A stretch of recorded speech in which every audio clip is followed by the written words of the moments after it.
अक्सर पेरेंट्स कहते हैं हमारा बच्चा पहले ये करता था अब नहीं करता है, पहले बोलता था अब चुप है, पहले चीज़ों में इंटरेस्ट लेता था अब नहीं लेता है।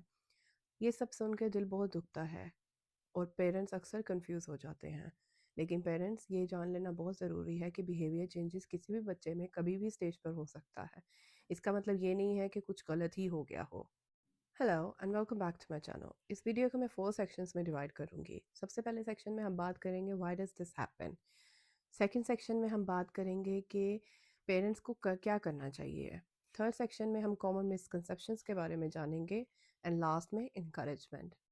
व्हाई डज दिस हैपन, ये क्यों होता है। बच्चों में अक्सर बिहेवियर इश्यूज आ सकते हैं। उसकी रीजंस कुछ भी हो सकती है। उसकी रीज़न हो सकती है डेवलपमेंटल चेंजेस। जब भी बच्चे का ब्रेन बॉडी के साथ ग्रो कर रहा होता है तो नेचुरली कुछ चीज़ें कम या अलग हो जाती हैं। बिहेवियर चेंजेस की वजह स्ट्रेस या एंजाइटी भी होती है। कोई बच्चा नए स्कूल में जा रहा है, उसकी रूटीन चेंजेस हो रही हैं, या समटाइम्स फैमिली इन्वायरमेंट की वजह से भी स्ट्रेस हो सकता है। बिहेवियर चेंजेस की एक रीज़न सेंसरी ओवरलोड भी हो सकती है। लाउड नॉइज, ब्राइट लाइट्स या समटाइम्स टच भी बच्चे को अफेक्ट कर सकता है। बच्चों में बिहेवियर चेंजेस की रीज़न उसके हेल्थ इश्यूज भी आ सकते हैं। इलनेस, फटीग या पेन भी पहले की कम्युनिकेशन या एक्टिविटीज़ को अफेक्ट कर सकती है। Lastly, communication changes. अगर बच्चा पहले बोलता था और अब कम बोलता है, हो सकता है कि वो अल्टरनेटिव कम्युनिकेशंस या नॉन वर्बल क्यूज यूज़ कर रहा हो। Let's talk about the key point here. यहाँ भी की पॉइंट ये है कि हर बच्चा अपनी स्पीड और स्टाइल से ग्रो करता है। बिहेवियर चेंजेस स्कैरी ज़रूर लग सकते हैं, लेकिन ये अक्सर टेम्परेरी और मैनेजेबल होते हैं। अब बात करते हैं हमारे सेकंड सेक्शन के बारे में। What should parents do, parents को क्या करना चाहिए। अगर आपका बच्चा पहले ये काम करता था नहीं करता है, पहले बहुत बोलता था अब चुप हो गया या कम बोलने लग गया है, तो काइंडली ये 5 स्टेप्स फॉलो करें। सबसे पहला स्टेप है observe and document. Second step है कंसल्ट ए प्रोफेशनल।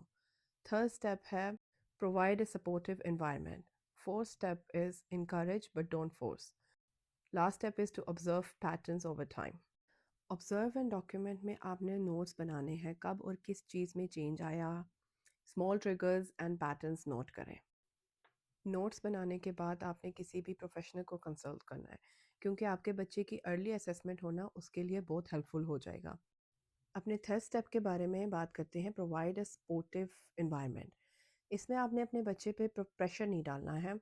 आपने उसको कंफर्ट एंड पेशेंस दिखाना है, उसको सेफ स्पेस देनी है। Let's talk about encourage but don't force. Activities को आपने ग्रेजुअली रीइंट्रोड्यूस कराना है।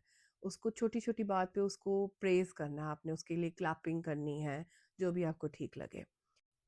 बच्चों को फोर्स करने से उनकी एंग्जाइटी बढ़ सकती है, तो इसलिए उनको आपने कभी फोर्स नहीं करना है। अब बात करते हैं observe patterns over time. Temporary changes हो सकती हैं, लेकिन कंसिस्टेंट ऑब्जर्वेशन से करेक्ट सपोर्ट प्लान बनाया जा सकता है। Let's move on to a third section which is common misconceptions.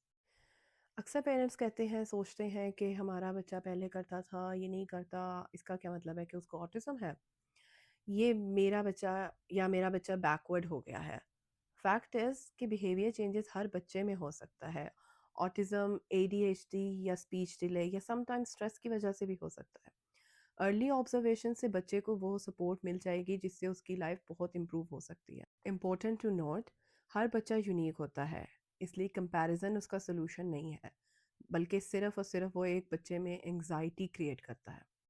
Lastly, parents, मैं आपसे ये कहना चाहूँगी कि याद रखें कि आपका बच्चा टूटा हुआ नहीं है, वो सिर्फ एक डिफरेंट तरीके से अडाप्ट कर रहा है। अर्ली अवेयरनेस और सपोर्ट बहुत इंपॉर्टेंट है। पेशेंस, लव और एक्सेप्टेंस सबसे बड़ी थेरेपी है। अगर आपको ये वीडियो हेल्पफुल लगी तो कमेंट में अपनी स्टोरी ज़रूर शेयर करें, वीडियो शेयर करें ताकि और पेरेंट्स को सपोर्ट मिले। चैनल को सब्सक्राइब करें for more in autism and child development content. जाते जाते एक बात ज़रूर कहूँगी कि हमारा बच्चा ये करता था अब नहीं करता है, ये सिर्फ एक स्टेज है जो वक्त के साथ गुजर जाएगी। आपका सपोर्ट और समझ उसके लिए सब कुछ है। Thank you for watching this video.